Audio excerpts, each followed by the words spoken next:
Hi everyone, Bianca Raby here for another Q&A. The question today is, I know I need to create an online portfolio, where do I start? Okay, so this often comes from people who have worked in the same kind of role for a long time. Maybe they're looking to transition to a new career.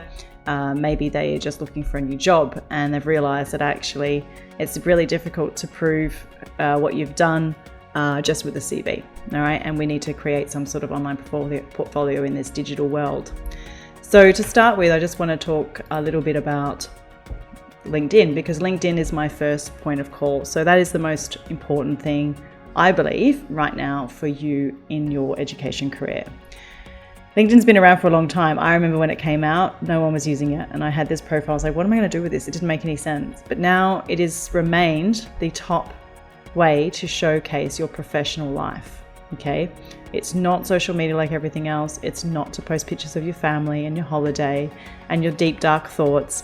It is your professional network, and it's super important that it stays that way. And I've been really, really excited to see LinkedIn keep that as its brand proposition. So let's just talk about the difference between LinkedIn and a few things. So there's LinkedIn and then there's CVs, okay? People say that LinkedIn is your online CV. It is, but it's also something extra. Now, a CV can still be asked for in a job, and that's kind of because, you know, it's the gateway. So the CV is like the introductory to walking in the door. It's like, okay, once I've checked the CV as an employer, okay, they've got the qualifications I need. They seem like they've got the experience that I like. I look at the CV and the LinkedIn at the same time. So they are similar, but when it comes to digital, it's much easier for me to see somebody's email address with their LinkedIn at the bottom. If they're asking for work or they're looking for something or they want to engage with me in some way, I go straight to the LinkedIn. My LinkedIn is up all day, every day. I'm in it 3, 4, 5, 6, 7 times a day, always looking in LinkedIn for information. So it is a bit of a red flag to me if somebody comes to me and they're looking for a job and they don't have a LinkedIn profile, because I'm like, what are you doing? It's a digital world. I have a digital company. We're all digital. You need a LinkedIn profile. So this is why I'm saying your first step is LinkedIn, and it is a little different to CVs. The next thing is it LinkedIn or a website? Well, you don't only need a website when you're ready to sell something for yourself. Okay, so I have a website because I sell particular things. So I sell career coaching, I sell professional development, and I also direct people to an online learning community if they want to engage with learning designers. Okay, so I have 3 main things right now on my website. So I'm sort of becoming more than a freelancer. I'm more a personal brand with its own little company. So you don't need a website unless you're ready to sell something. If you're just looking to get a job or to get contract work as a freelancer, you don't need a website. You need a really good LinkedIn profile and possibly a digital portfolio, okay, of your work. LinkedIn is not where you put your portfolio pieces. LinkedIn is where you put your basic details. It's the foundation of you as a professional. It's your story, okay? So I'm just going to go to my LinkedIn profile. It's super important to have a banner that's designed, not of, the garden or a sunset, right? Something relevant to your career. If you are trying to make a name for yourself and create a niche for yourself, then this should reflect what you write in your byline, okay? So founder and CEO of a Peter, YouTuber, author, educator. So that's what people see when they see my name come up in a list. So they know that I create content and I'm an educator. Now that I'm looking at that, I probably could move educator, the order could change. But anyway, I think it's pretty clear. You click on me and you know exactly what I'm about. I have a YouTube channel. I talk about online learning. I have a book. And then when you go down, you can see, oh, this is a button that visits my website. I've actually linked this to YouTube because YouTube is more important for me to get hits on now than my website, because I'm trying to grow my channel. Hence you're here. Then you have this about section. Super important that this is really clear about what you are about, because this is what I'll look for. I'll go straight to your LinkedIn about and I'll say, okay, right, school teacher, has done 15 years, wants to do this, is really, knowledgeable in IT or music or whatever it was.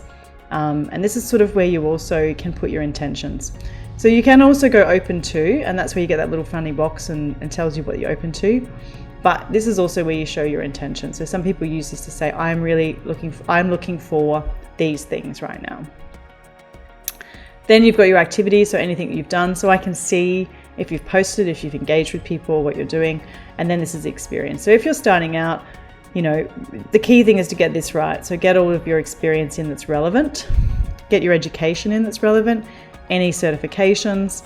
But the one cool thing down here is the recommendations. And so this is where LinkedIn becomes more than just a CV.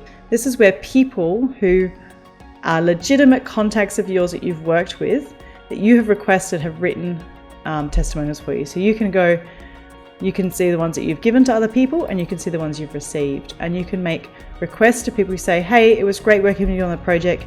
Would you mind putting in a recommendation for me? Super important, because LinkedIn used to be, and I used to have this strategy that I only connect with people I knew. Now, once I decided to create a personal brand, I basically take all followers that I can get, because I'm trying to get volume. I'm trying to get my content out to the right people. And so if anyone tries to follow me, unless they really look like a salesy person's just going to kind of bombard my inbox, I will say yes. Okay. So you can't really go, okay, look at, I don't know 4,651 people. I don't, right? That's how many followers and connections I have. So it's no longer a tool where you can go, oh, you know, such and such. Oh, because I don't. I just know them in the LinkedIn world. But what gives you credibility is these people who have put recommendations in for you. So if you are starting out, the top things you should do is make sure you have a nice banner, nice photo, good byline, good about section. Write your experience that's relevant now. You don't need to talk about that bakery job you had when you were 15. Just relevant professional experience. Go back 10, 15 years, no more than that.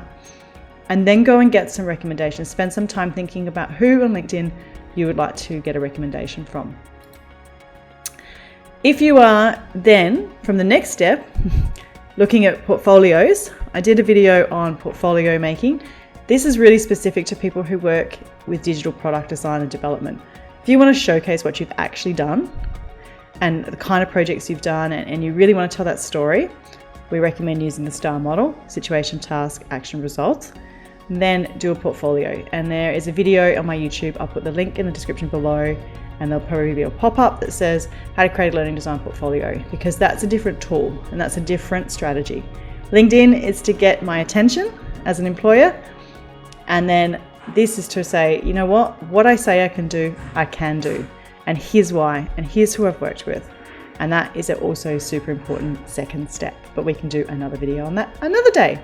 All right, thank you so much for watching, and until next time, stay awesome.